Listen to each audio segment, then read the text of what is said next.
Le bateau, pris dans la tempête, risque de sombrer, et Jésus dort. Les disciples ne comprennent pas. Pourquoi Jésus leur a-t-il demandé de monter dans la barque pour passer sur l'autre rive, si c'est pour les laisser périr corps et bien? Les voilà livrés à l'épreuve de la foi. Car la foi est une expérience de Dieu, elle réclame un abandon de nous-mêmes, puisqu'il s'agit toujours de passer sur l'autre rive, c'est-à-dire de faire l'expérience du mystère pascal. La foi est alors la certitude d'atteindre cette autre rive, même si nous faisons comme Jésus sur la croix l'expérience du silence de Dieu.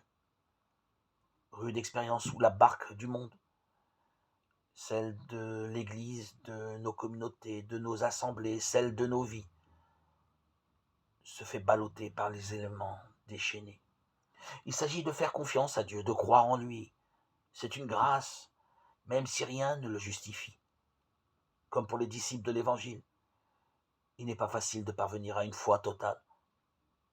C'est un cheminement vers la reconnaissance de la véritable identité de Jésus. Même quand il a l'air de dormir, nous devons apprendre à nous laisser saisir par lui. Tout devient alors différent. Et si donc quelqu'un est dans le Christ, il est une créature nouvelle.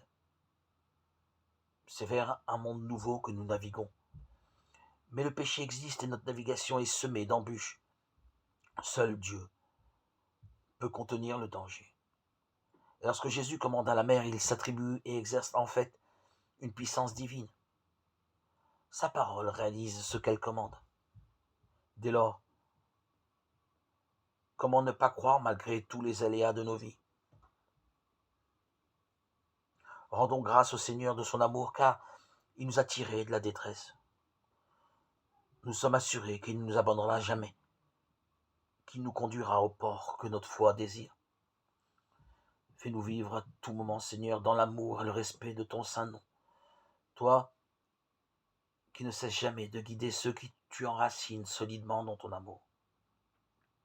Fais-nous vivre à tout moment, Seigneur, dans l'amour et le respect de notre prochain. Toi qui ne cesses jamais de nous guider. Fais-nous faire les rencontres dont nous avons besoin. Enracine-nous solidement dans ta charité, Seigneur Jésus, pour vivre pleinement de cet amour et en rayonner, le transmettre. Je te rends grâce, Seigneur, car tu es bon et éternel est ton amour.